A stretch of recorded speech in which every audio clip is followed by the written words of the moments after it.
Hi, my name is Robert Jeffrey, and today I'm going to briefly go over the major legislation that has affected Alaska Native education. So here are the pieces of legislation that Congress has enacted that have some sort of effect on Alaska Native education. Civilization Fund Act, which was enacted in 1819. The establishment of the Bureau of Indian Affairs in 1824. The Treaty of Secession from Russia in 1867. The Nelson Act in 1950, the time that Alaska became an official U.S. territory in 1912,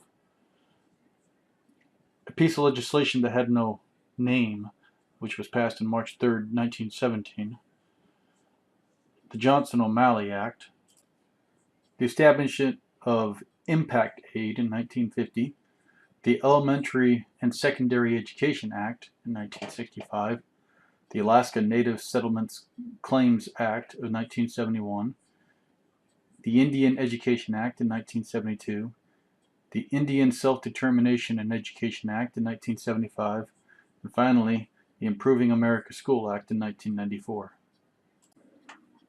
So the Civilization Fund Act was passed prior to the U.S. purchase of Alaska from Russia.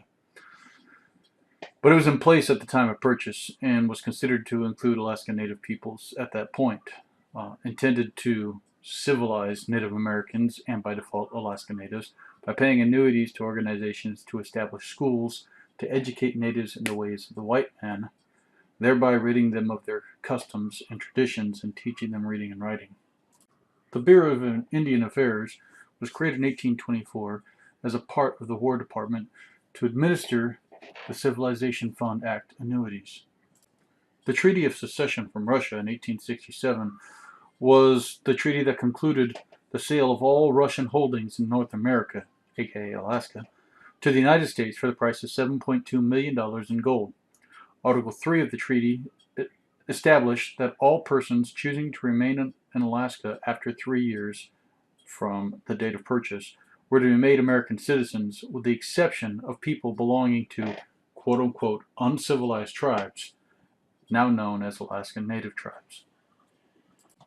The Nelson Act, passed in 1905, established a separate system of education for Alaska Natives. The Bureau of Indian Affairs received sole control of Alaska Native education until well after Alaska became a state. The Nelson Act required the establishment of school districts in incorporated towns and allowed for the establishment of school districts outside of incorporated limits. These schools were not for Alaska Natives, but rather to the white children and children of mixed blood who lead a quote-unquote civilized life. The Federal Bureau of Education relinquished responsibility for education over the schools established under the Nelson Act, and the education of Native Alaskans remained under the responsibility of the Secretary of the Interior. In 1912, Congress passed legislation that officially made Alaska a U.S. territory. Now, this granted Alaska its own legislature, though its power was severely limited and did not yet include the right to establish or maintain schools. The Act of March 3, 1917, which has no other name, shifted responsibility for public schools from the federal government to the state. This occurred primarily because the Nelson Act schools were funded by a tax on saloons, which became problematic earlier in the year with the enactment of prohibition laws, which dried up Nelson Act funding. This didn't end the racial segregation, however, as the segregation was required by law. The Johnson-O'Malley Act of 1934 provided federal subsidization of education, medical attention, and other services provided by states or territories to Indians, or in Alaska's case, Alaska Natives, living within their borders. In 1950, President Truman enacted a program called Impact Aid. This program was set up where the federal government would grant money to school districts with funding issues that were caused because a portion of land had been removed from the local tax rolls by the federal government. This included Indian lands, military bases, and some other areas that the federal government had exempted from property taxes. This helped to improve educational opportunities for Native American and Alaska Native children. The Elementary and Secondary Education Act of 1965 offered grants and contracts to develop educational programs that catered to the specific needs of Alaska Native students, both in curricula development and in the education, licensing, and recruitment of Alaska Natives to become teachers in isolated and rural communities across Alaska.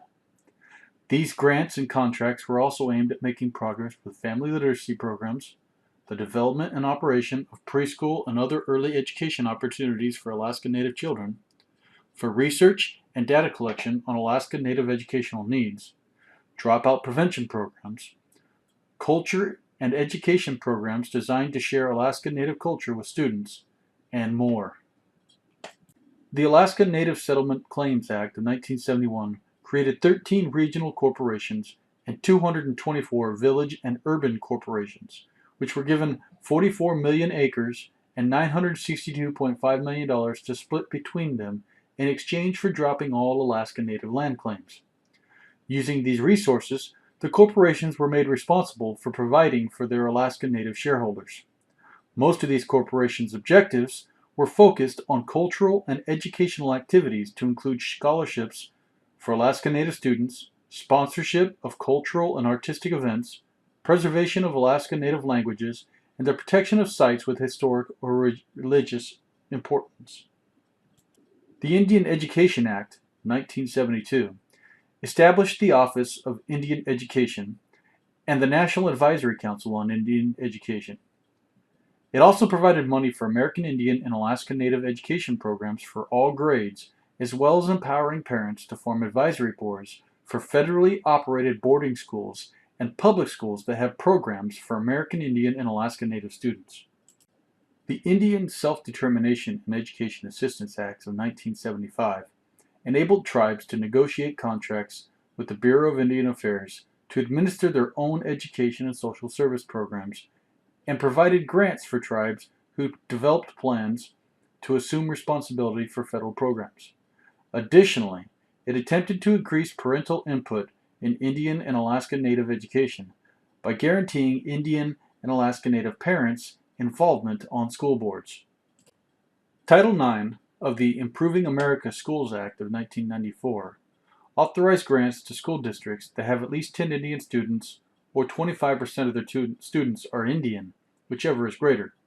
Additionally, grants were also authorized for teacher training and recruitment, preparing students from rural areas for public school, and home-based education for preschool children in Alaska, with the intent of improving educational opportunities, specifically for Alaska Native students. In addition to these pieces of legislation, in the 1980s and 1990s, two major changes occurred over the objections of Alaska Natives. First, Congress has repeatedly prohibited specific federal Indian education funds, to include Indian Self-Determination and Education Assistance Act funds administered by the Bureau of Indian Affairs, from going to support the operation of federal elementary and secondary schools in Alaska. And second, the federal government transferred all of the remaining schools that it had established for Alaska Natives to the state government. These policies have resulted in the impossibility of establishing and operating any tribal schools, despite the fact that Indian tribes in the continental United States may establish and operate Indian schools and Indian education programs that were once run by the federal government. In closing, please remember that this list of legislation is not all-inclusive. There are other pieces of legislation that have been passed that do affect Alaska Native education. However, these are the most influential pieces that the Congress has passed to date.